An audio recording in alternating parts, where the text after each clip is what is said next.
On se retrouve dans quelques instants pour une émission consacrée à la gastronomie et à l'art de vivre japonais.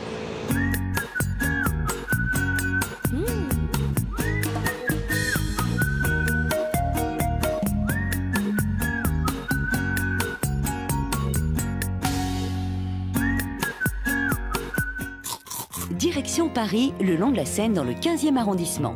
Nous sommes quai Branly, devant la Maison de la Culture du Japon. Inauguré en 1997, le bâtiment est l'œuvre de deux architectes britanniques et japonais. Bienvenue sur TV5 Monde dans notre rendez-vous consacré à la gastronomie et à l'art de vivre. Beaucoup de gastronomes francophones prétendent que s'ils devaient emporter une gastronomie sur une île déserte, eh bien ce serait la gastronomie japonaise. C'est donc à cette gastronomie japonaise que nous allons consacrer cette émission réalisée depuis la Maison de la Culture du Japon à Paris.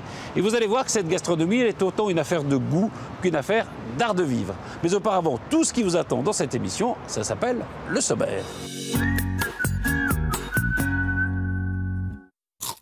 La tomate est le fruit le plus consommé de France. La ménagère connaît le casse-tête du choix de la tomate, mais après avoir arpenté la fête de la tomate et ses 3500 variétés, elle comprendra qu'il existe des tomatologues, oui, des spécialistes du sujet à plein temps.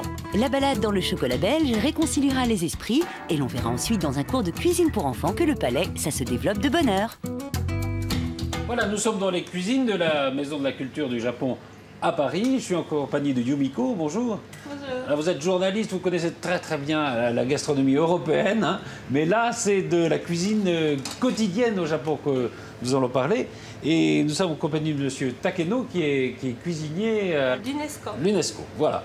Et donc, quand on va dans les restaurants japonais, on mange des sushis, des sashimi. Non, là, c'est pas de ça qu'on va parler, c'est de la cuisine quotidienne hein, qu'on fait au Japon, des produits qu'on trouve sur les tables japonaises. Les ingrédients, c'est plus important, sont les deux.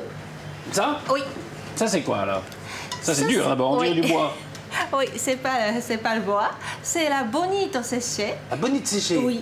Du poisson? Oui, on fabrique donc au sud du Japon. Ouais. On va quoi? On va la râper après? Oui, on fait comme ça. Ah voilà, avec une... D'accord. Oui. Et on obtient ceci. Oui. Alors, je vais goûter. Ah oui, ça a le goût de poisson. Oui. Et ça devient... Oui, mais bien voilà. sûr, on ne mange pas cette forme-là. Ah d'accord, donc Voilà. la bonite séchée. Oui, ça c'est les feuilles algues. Des algues. Ça s'appelle kombu et c'est pêché donc au nord du Japon. Bon, on ne peut produire que là-bas. D'accord. Et donc, avec les deux ingrédients, C'est-à-dire avec la bonite oui, et les algues? oui, on fait le bouillon. D'accord, c'est Oui. ça qui va faire Oui, la ça, préparation donc, du bouillon. C'est comme équivalent de fond blanc pour la cuisine française. Voilà. Oui. Avec ce bouillon, on ajoute le goût spécial qui s'appelle umami. Umami. Umami, c'est on dit le 5e goût. Et D'accord. oui, les cuisiniers français parlent beaucoup sur l'umami. Bon, en fait, c'était le glutamate ou le inosinate, glutamate, des choses d'accord. comme ça. Oui. Alors- Mais ça, c'est naturel. Alors, dans un repas japonais traditionnel, combien il y a de plats? Un bol de riz et une soupe, et puis 3 plats. 3 plats, ça fait 5 en tout, hein? Donc, alors, vous verrez après. qu'est-ce qu'on a là? C'est un bol de riz, donc c'est Oui. du riz aux fèves et à la palourde. Là, c'est du riz japonais, hein? Oui.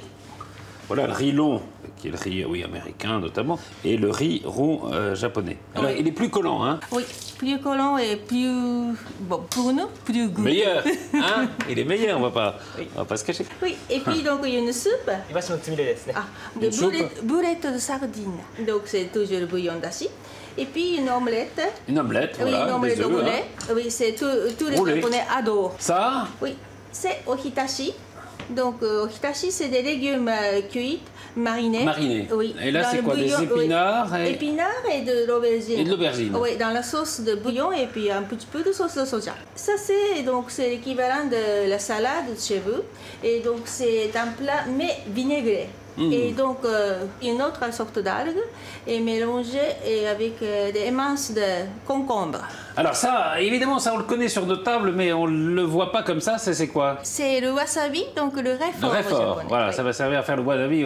On le connaît sous forme de moutarde, mais voilà, c'est comme ça que ça se C'est- présente oui, à l'origine. le vrai wasabi. Très bien, mais donc on a vu à peu près les ingrédients de ce qui fait un repas quotidien sur une table japonaise.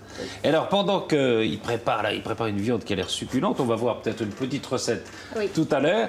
En attendant, est-ce qu'on consomme des tomates au Japon? Oui, maintenant, des tomates est très à la mode. Évidemment, on ne peut pas parler du Japon ni de l'art de vivre japonais sans évoquer quelque chose de très important, le thé. Alors, pour parler du thé, nous sommes dans une maison du thé à Paris et dans un salon de thé. Et nous ne sommes pas avec une japonaise, mais avec une californienne. Carole, bonjour. Bonjour. Alors, expliquez-nous ça, comment une californienne se passionne pour le thé japonais. Et avec mon mari français, on faisait des cours de japonais à Los Angeles. Et notre professeur était maître de thé. Il nous a initiés il y a plus de 20 ans au thé japonais. C'est très important, ça, un maître de thé. On ne devient pas maître de thé comme ça du jour au lendemain, si? Non, c'est beaucoup de diplômes et elle avait étudié depuis des années, oui, des dizaines d'années. On dit le thé japonais, mais il y a beaucoup de thé, il y a beaucoup de sortes de thé. Moi, je fais une vingtaine de thés japonais différents, mais celui pour la cérémonie du thé Chanoyu, c'est le matcha. Le matcha, alors, faire. Ça c'est quoi, un peu de... Ce sont en fait des feuilles, ça s'appelle de tencha. D'accord, des feuilles de thé, vert. Oui, on a enlevé manuellement les nervures pour pas qu'ils soient amers. Oula, ça c'est un gros boulot déjà. Oui, voilà. On le met dans une meule. Dans cette meule, voilà. En pierre additionnelle de Kansai. Et on le fait à la main, traditionnellement. On le fait à la main. Ouais. On essaye de le faire? On y va directement? Oui. Alors ça c'est vraiment le thé de la cérémonie du thé, hein. C'est typiquement celui-là. Alors on tourne, c'est vers comme ça, hein, dans le sens contraire des aiguilles de montre, c'est ça? Voilà, c'est ça. Votre main un peu plus bas, peut-être. Ah oui, qu'on ne vient pas mettre de cérémonie du thé comme ça, hein. Et donc, vous voyez, ça tourne ici, et c'est déjà vert fluo. Oui, c'est pas le même vert. Il est un peu plus vite. Ah bon, d'accord. C'est bon.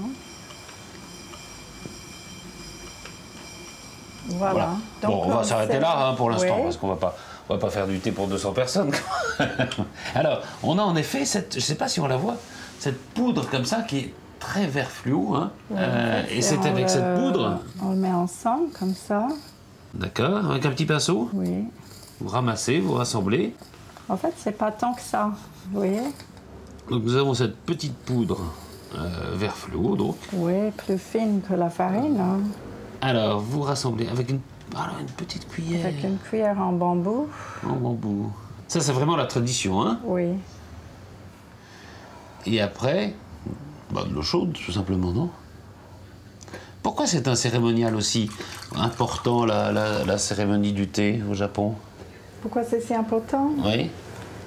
Il y a les mêmes principes que le bouddhisme zen.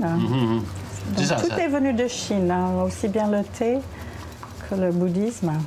On fait la même cérémonie aujourd'hui qu'on la faisait au XVIe siècle, du temps d'un grand maître de thé, Senno Rikyu, qui a écrit notre calligraphie aujourd'hui. Et on fait encore ça dans les maisons, chez les particuliers au Japon? Oui, chez ceux qui ont appris les traditions, oui. Ça se perd un peu ou ça? Non. Ah oui. Un petit peu? C'est-à-dire il n'y avait jamais tout le monde qui le faisait. Alors mettez sur votre paume gauche. Comme ça? Oui, main droite comme ça. Toujours deux mains, c'est respect.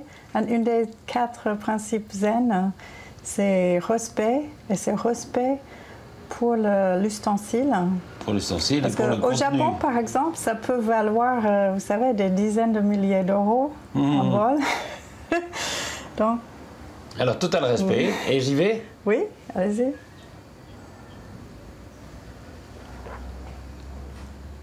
Ah oui, là, on sent... Ah oui. Ça sent quoi? Ça sent le thé fraîchement moulu.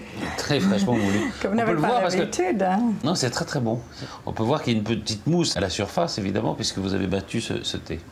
Alors ça s'appelle le matcha. Oui. Hein, c'est vraiment le thé de la cérémonie du thé.